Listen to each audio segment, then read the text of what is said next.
Are you a theonomist? If so, are you a Christian Reconstructionist? If not, why not? They all died out in the 80s. Okay, it's a good alibi. Okay, so I've been asked the question enough that my joking response is, are you a theonomist? I would say, oh no, I hate God's law. All theonomist means theos is God and nomos is law. So every Christian is a theonomist in some sense. So every Christian believes that human beings ought to do what God requires them to do. Sure. So the only question after that is, what did he tell us to do? Mm-hmm. So then you're dealing with hermeneutics. So this is not just being coy or cute. I want to say that every obedient Christian, or every Christian who insists that God needs to be obeyed, why do you call me Lord, Lord, and do not do what I say, is a theonomist in principle. Okay. So the question after that is, what did this sovereign God tell us to do? Mm-hmm. And then that brings in a host of questions about the relationship of Old Testament law to New Testament law. What did the coming of Christ do in the fulfillment of the law? Mm-hmm. You know, how do we understand all those things? And my understanding of that is fairly classically reformed, and I would describe myself as a Westminster theonomist. Okay. Okay. So I affirm the continuing validity and authority of God's law as expressed in the Old Testament in the time of the New Covenant, okay, according to certain careful stipulations. The Westminster Confession says that God's law in the Old Testament was moral, ceremonial, and judicial. Okay, the moral law continues on. You shall not murder, you shall not murder. Ceremonial is fulfilled in Christ. We don't sacrifice bulls and goats anymore because Christ is the sacrifice. The judicial law, and this is very interesting, the judicial law, the Westminster Confession says that the laws that governed Israel in the time of that commonwealth are no longer ceased with the cessation of that commonwealth. So once Israel went away, the laws of Israel went away, okay, except the Westminster Confession says, as the general equity thereof may require. Okay? So I'm a general equity theonomist. Okay, so I believe that the moral law continues down to the present, and I'd want to distinguish sins and crimes. So if the Bible says that something is sinful and ought to be a crime, like murder or rape, right, I don't have any problem saying that we ought to have laws against rape under the New Covenant, in the time of the New Covenant, mm-hmm, and I would cite an Old Testament passage to justify that. Sure. And I would also have no problem saying, no, we're not supposed to sacrifice bulls and goats. We're not supposed to have temples. We're not supposed to go back because Jesus Christ died.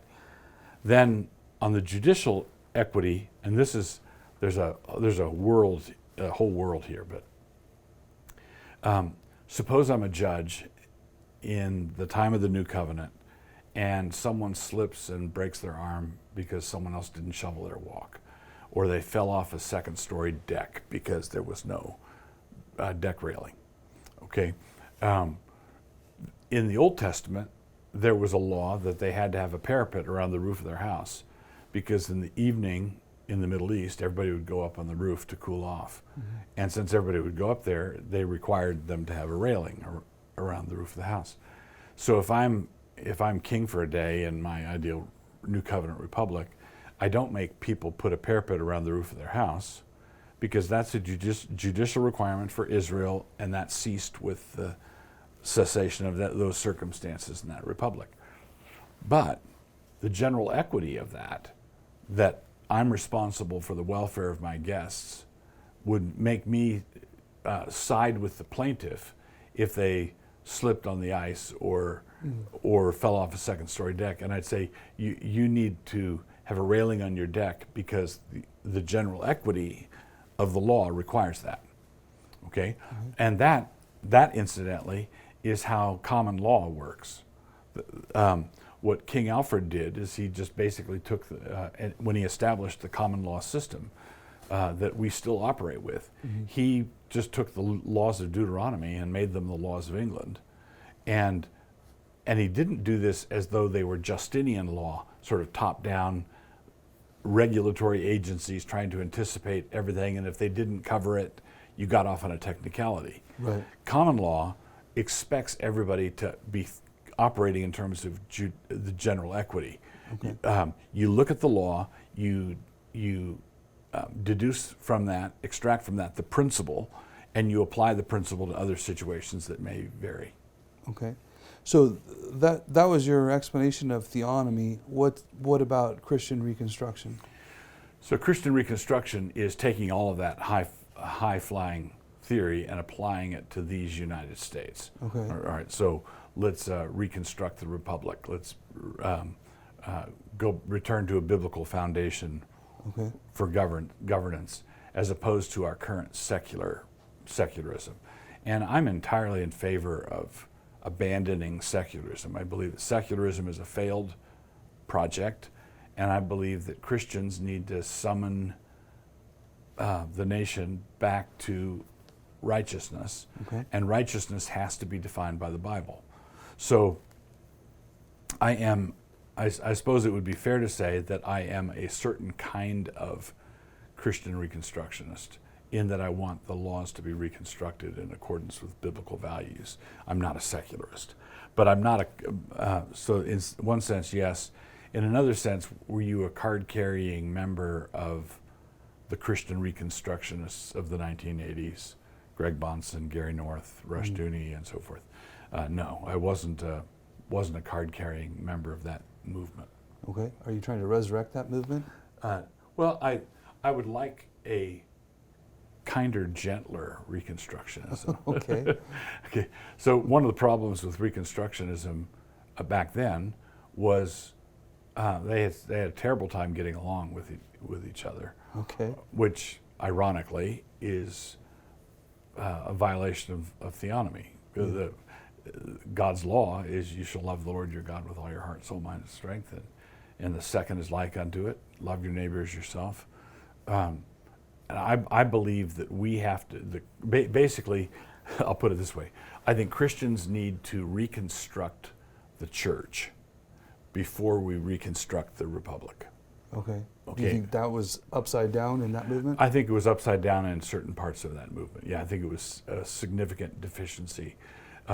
Because I believe that we have to model what the new humanity looks like in Christ in churches, and show that we have the wisdom and the biblical knowledge to know how to get along, and we have to live it out. And as we model that, as we showcase it, and we establish it in various townships and communities, and we're doing this, people are going to say, "Hey, look at that."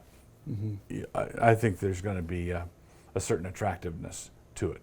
I don't think we should run for Congress and try to impose this from the top.